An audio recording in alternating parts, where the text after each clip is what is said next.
অনেক রোগ দেখবেন যে একসাথে কয়েকটা রোগ হইতেছে, প্রেশার আছে, হার্টের সমস্যা আছে, ডায়াবেটিস আছে, বিষ ব্যথা আছে, এই রকমের রোগীর অভাব নেই। এখন এটা কিন্তু সব অংশীদারি রোগ, কিন্তু মূল রোগটা কি? পেটের সমস্যা, হজমের সমস্যা, কোষ্ঠকাঠিন্য। আমরা জমিতে ভালো ফসল উৎপাদন করতে চাই, এর জন্য আগে কি করতে হবে? ক্ষেতটাকে, জমিটাকে কি করতে হবে? আগাছা মুক্ত করতে হবে। আগাছা আছে ওইখানে, আপনি ভালো কিছু দিতেছেন, ভালো বীজ দিতেছেন, দাঁড়াইব কি? আগাছা আগে পরিষ্কার না করে আপনি যাই করেন, ওইখানে যেমন রেজাল্ট আসবে না। আপনার শরীরে টক্সিন রাখে, আপনার শরীরে মানে দূষিত পদার্থ রাখে আপনি কখনোই ভালো, আমরা ওষুধ খাইতেছি কিন্তু ভালো ওষুধ, ওষুধে সারার কথা ছিল কিন্তু সারতেছে না। তার কারণ কি? আমার শরীরে টক্সিন বেশি, আগাছা বেশি। এই আগাছাকে পরিষ্কার করাটা হলো প্রথম হইতেছে, এটা হলো কাজ। টক্সিন মুক্ত থাকার কয়েকটি ভেষজ, মানে গুরুত্বপূর্ণ ভেষজ, তার মধ্যে আদা, এটাকে সকল ওষুধের দাদা বলা হয়। এখন এখানে গ্যাস হয়, আদা গ্যাস নিঃসরণ করে। মূলা খাইলে, এইখানে আবার অনেকটার মধ্যে আছে যে মূলাই গ্যাস করে, অনেক আছে না মূলা, হ্যাঁ বাদে। এখন কি মূলাকে তার মানে আপনার ক্ষতিকর? এইখানে আমাদের পাকস্থলীতে মানে গ্যাসটা ঘনীভূত আকারে আছে। যখন আপনি আদা খাইতেছেন বা মূলা খাইতেছেন, এটা কি বায়বীয় করবে, পাতলা করবে, তখন আপনি হয় মুখ দিয়ে বেরোতেছে অথবা বায়ু দিয়ে বেরোতেছে। তার মানে এটি উপকার করতেছে না ক্ষতি করতেছে? উপকার করতেছে, কিন্তু এটা আমরা উল্টা মনে করতেছি। এখন শরীরকে ক্লিনজিং রাখার জন্য মূল কয়েকটা হইতেছে, আমি এক হলো টয়লেট ক্লিয়ার রাখতে হবে, এর কোনো বিকল্প কিছু নাই। প্রসাব ঠিক থাকতে হবে, মাঝে মাঝে অন্তত সবসময় না পারলেও ঘামানোর ব্যবস্থা করতে হবে। এবং কি একটা হাদিস আছে জোলাপ লাগানো, মানে মানে দাস্ত, মানে টয়লেটকে মাঝে মাঝে লুজ করা, এটা কিন্তু চিকিৎসার একটা পার্ট।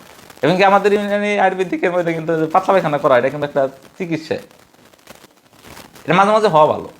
এখন টক্সিন আউট, ক্লিনজিং করার জন্য 18টি প্রাকৃতিক উপাদান এইখানে আছে। আদা, এলাচ, জায়ফল। জায়ফলটা কি করে দেখবেন আমাদের ইয়ের মধ্যে, যেমন আমরা বড় অনুষ্ঠানের মধ্যে কিন্তু জায়ফল, জৈত্রী দেওয়া হয়। জৈত্রী হলো ফুল আর ফল হইতেছে জায়ফল, মানে হ্যাঁ, এটা কিন্তু তরকারিতে দেওয়া হয় এই কারণেই, ওটা কি নরম করে দেওয়া, আমাদের পাকস্থলীর খাবারটাকে নরম করে দেওয়ার জন্য জায়ফল ব্যবহার করে। এখানে আমলকি, হর্তকি, বহেরা দেওয়া আছে। আমলকি, হর্তকি, বহেরা ইউনানি ভাষায় বলা হয় ত্রিফল। এবং কি ত্রিফলাটা হইতেছে আপনার আয়ুর্বেদিকের প্রথম ওষুধ। এখানে গোলাপের পাপড়ি, আগেকার রাজা বাসাদের চিকিৎসা হইতো, আপনার হাকিমের চিকিৎসা দ্বারা বলা হয়, এটা কিন্তু আপনার অনেক গোলাপ ব্যবহার হইতো। অনেক, আমাদের অনেক ওষুধের মধ্যে গোলাপ ব্যবহার হয়, অনেক ইউনানিতে অনেক ওষুধের মধ্যে গোলাপ ফুল ব্যবহার হয়। টক্সিন আউটের মধ্যে সবটি স্বাদ বিদ্যমান। এখানে লবণাক্ত স্বাদ আছে, এখানে সন্দব লবণ, সন্দব লবণ নিজেও কিন্তু ল্যাক্সেটিভ। এখানে মিষ্টি স্বাদ আছে, মিষ্টি স্বাদ হলো কি যষ্টি মধু, যাদের আলসার, আলসারের জন্য কিন্তু যষ্টি মধু অনেক উপকারী। শুধু আপনি যষ্টি মধু খান, দেখবেন অনেকটা আলসার, আপনার আলসারের যে ব্যথাটা কমে যাবে। এখানে যারা কোষ্ঠকাঠিন্য, মানে এইখানে টক্সিন আউটটা টক্সিন বের করে দেবে, কিন্তু অনেকে আছে বেশি কোষ্ঠকাঠিন্য, তাদেরকে আমি বলবো তারা কাস্টমার সার্ভিসে ফোন দিয়ে কোষ্ঠকাঠিন্যের জন্য এর সাথে আরো কিছু যোগ দেওয়া আছে, ওই প্রোডাক্টটা নেবেন। টক্সিন আউট ফর কনস্টিপেশন, মানে ওটা কনস্টিপেশনের জন্য, কনস্টিপেশনের জন্য আলাদাই করেছে। যাদের শুধু গ্যাস্ট্রিক, তাদের জন্য এখানে দেওয়া আছে সঙ্গে যারা হাত। আর এই প্রোডাক্টে যে নিতে হবে আমি এটা বলবো না, আপনার আশেপাশে এখানে 16টা 17টা উপাদান আছে, সরি এখানে 18টা উপাদান আছে। আপনার সবটি উপাদান একত্রে অনেকের সংগ্রহ সম্ভব না, যাদের সংগ্রহ সম্ভব তারা করেন। সঙ্গে যারা হাত, সঙ্গে যারা হাতের একটা পাথর, এই পাথর ধুয়েও যদি পানি খায় তাহলে তার পেট মানে গ্যাস্ট্রিকের এটা চলে যায়। এখানে এটার মধ্যে দেওয়া আছে লাল শাপলা, গোলে নীলুফার বলা হয় ইউনানি ভাষায়, গোলে নীলুফার। এটাকে শাপলাটা কি শীতল, মানে পেটটাকে ঠান্ডা করার জন্য।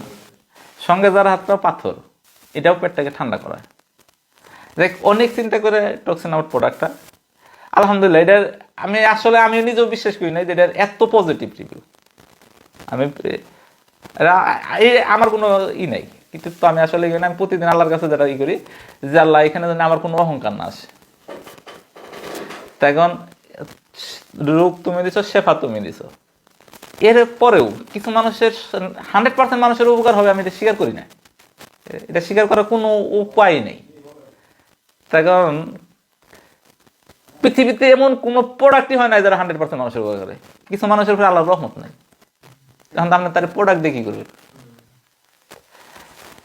আমি একজন স্বাভাবিক একজন চিকিৎসক হিসাবে, একজন সাধারণ সবার জনগণ হিসাবে আমি যারা সবাইকে বলবো, রোগ হয় দিতে পরীক্ষা, নয় গজব, নয় আমার ভুল, যে কারণেই হোক আপনি চিকিৎসা করা সুন্নত, চিকিৎসা করে যান, চেষ্টা করে যান, আল্লাহর রহমত কামনা করবেন। এর জন্য যারা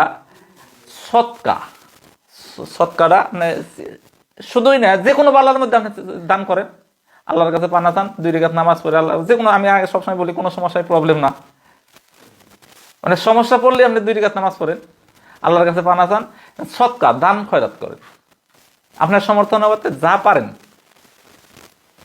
আপনার সমর্থন অনুপাতে যা পারেন দান করেন, আল্লাহর কাছে চান, আল্লাহ হয়তো মাফ করতে পারে। তখন রহমত না ছাড়া আপনার চিকিৎসাই হবে না।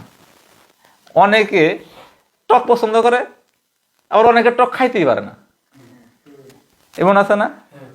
যেমন আল্লাহ তো টক এটা এমনি পাঠায় নাই। যেমন আমি অনেকে দেখেছি, তখন ই করতেছি, অনেকের রক্তের ঘনত্ব অনেক বেশি, কারণ আমি তার জিজ্ঞেস করি টক খান না, কয় আমার টক পছন্দই না, তার তো রক্তের ঘনত্ব থাকবেই। আর একটা গুরুত্বপূর্ণ কথা, এই কথাটা আমি মানে সবার আগে বলা উচিত ছিল, মুখের জন্য যেটা সুস্বাদু, পাকস্থলীর জন্য সেটা ক্ষতিকর, এবং কি আপনার শরীরের জন্য ক্ষতিকর। মুখের জন্য যেটা সুস্বাদু, পাকস্থলীর জন্য এবং কি শরীরের জন্য ক্ষতিকর। উদাহরণ, আপনার শরীর এমনকি মুখ মানে স্বাদ ওইটাই বেশি লাগবে যে উপাদান আপনার শরীরে বেশি আছে। আপনার শরীরে যে উপাদান বেশি আছে ওই উপাদান আপনাকে আকর্ষণ করবে। যাদের ডায়াবেটিস তাদের দেখবেন মিষ্টি কথা শুনলে লাগে, নেশা রোগে। যাদের শরীরে কোলেস্ট্রল বেশি তাদের কাচ্চি টাচ্চি খেতে ভালো লাগে, মানে তার তৈলাক্ত খাবারের কথা শুনলে মজা লাগে।